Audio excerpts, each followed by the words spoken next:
On behalf of the thousands of patriots in this room and the 5 million NRA members across this country and the tens of millions of who support us, I'm officially announcing the NRA's endorsement of Donald Trump for president.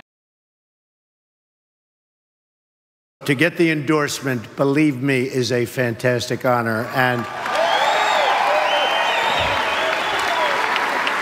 I just said to Wayne and I just said to Chris, I will not let you down. Remember that. I will not let you down.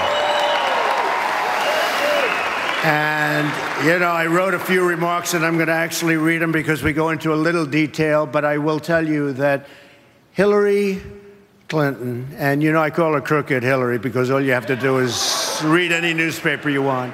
But Hillary Clinton wants to abolish the Second Amendment. Just remember that. We're not talking about change it. She wants to abolish the Second Amendment. So we're not going to let that happen. I can tell you that right now. We're going to preserve it. We're going to cherish it. We're going to take care of it. Okay? You know, they keep chipping away. They talk about the magazines. They talk about the bullets. We're going to take care of it. So often we talk about Paris or we talk about San Bernardino, and nobody had guns. You know, Paris is probably in the world the toughest place to have a gun. The toughest. France generally, but Paris in particular. And when these thugs walked in, thugs, you know, the press used to call them masterminds, right? The mastermind. We're looking, I said, that's why people are joining. That's why they're coming in, because they're using the word mastermind. Not mastermind, thugs. In fact, I called him the guy with the dirty cap. Remember the white cap? And it was filthy dirty. This was the mastermind. And actually, the press has stopped using the term. They're very dishonest people, among the most dishonest I've ever met, but they actually stopped using the term mastermind because they use that term, and then they wonder why our youth is going and fighting for ISIS. They don't even know what they're fighting for. But I think it's gotten a lot better from that standpoint. But if you look at Paris, 130 people killed, hundreds of people still in the hospital, just horribly wounded, can never be the same. Horribly wounded. And these guys came in, boom, boom, you over here, boom. And they just stood there and just shot everybody. No guns on the other side, folks.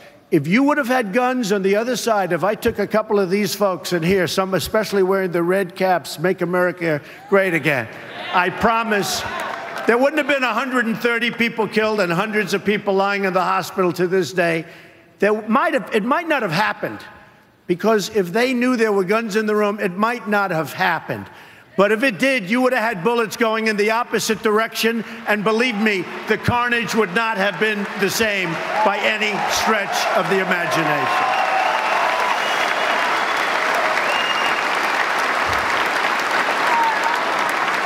And I tell the same story on San Bernardino. Here's two people. I guess she radicalized him. Who knows? Who knows? It's a mess. We're in a mess, folks, a mess.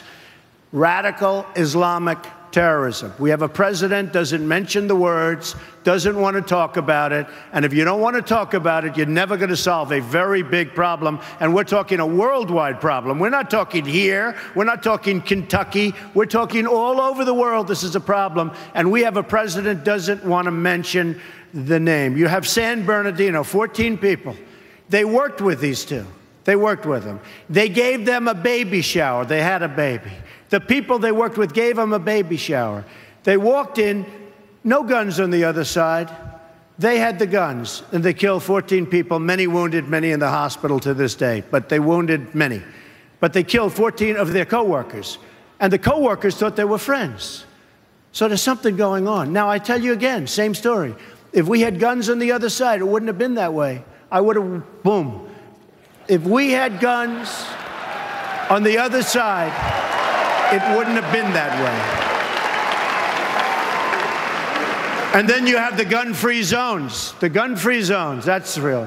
We had a case, you know, about a year and a half ago was the first I really heard of this. And where you had the 5 military people, great people. One was a master marksman, a master with anything he touched having to do with guns, weapons, anything he touched. And they were told, this is on a military base, folks, on a military base. They were told, put your guns away, got to put your guns. These are, you know, soldiers. These are people that are representing us. These are the top of the line. These were 5 great, brave, incredible soldiers. put your guns away. So their guns are locked up, put in a different area of the place, and this whack job walks in and starts shooting them, killed all 5 of them. Gun-free zones. We're getting rid of gun-free zones, okay? I can tell you. We're getting rid of that.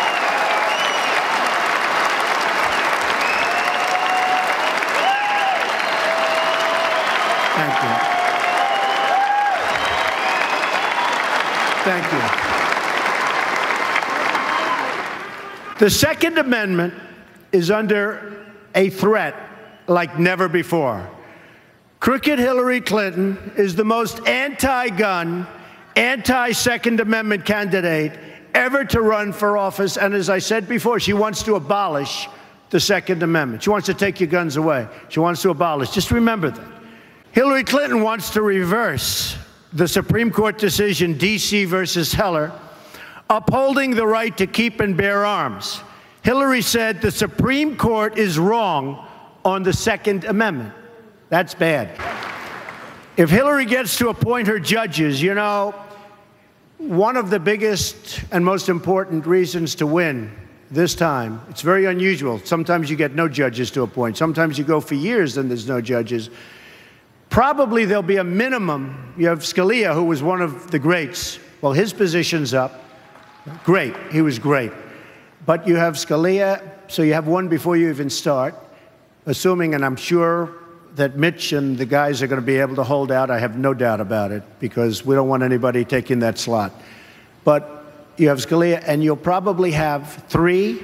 It could be 4. And it could even be 5 judges. So I think in terms of president, and we're talking about a 4-year period, I can't stress in any stronger fashion, whoever the next president is going to appoint, from 3 to 5 judges. And if it's Hillary or whoever, assuming she's allowed to run, because you know what she did with her emails is so criminal, is so dishonest, is so shocking that she shouldn't be allowed to run, but it looks like they're going to let her run. And that's okay with me, because really, I do want to run against her. I have to be honest with you. So Hillary wants to disarm vulnerable Americans in high crime neighborhoods. Whether it's a young single mom in Florida or a grandmother in Ohio, Hillary wants them to be defenseless, wants to take away any chance they have of survival. And by the way, you have men and you have women sitting in an apartment, and outside is tremendous crime of all kinds, and they need to be protected. And you know the only way they're going to be able to protect themselves. And if you take that gun away from them, it's going to be a very unfair situation. And that's why we're going to call her Heartless Hillary. We can do without that. Somehow I like Crooked Hillary better. I put forth, and you probably saw it a few days ago, I put forth a list of judges who will protect and defend all of our freedoms, including the Second Amendment. The judges will follow the Constitution, and these were all highly vetted. The Federalist Society, Heritage, some great references from Jeff Sessions, a fantastic man, from Mitch, and from a whole group of people. And we put down 11. I'll be adding some additional names over a period of the next month or so, sometime prior to the convention. Hope you can all go to the convention. Hope you can come. And we're going to be putting some additional names in, and I think you'll be very happy with them. But it's been reviewed incredibly well. People love these people. And I thought I'd do that because I really think it brings the party together. It really is going to, I mean, the effect it's had is incredible, because they weren't sure, will Trump appoint this one, that one? How will the judges be? Such an important thing. Now, I'd like to call for Hillary Clinton to put together a list also, okay? Let her put together a list, because I'd like to see what that list consists of. And you will see it's day and night, okay? Day and night. And it will not be good for the people in this room. And it won't be good, by the way, for the people of our country, most importantly.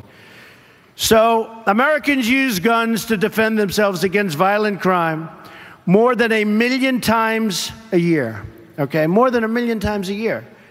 And they want to take them away.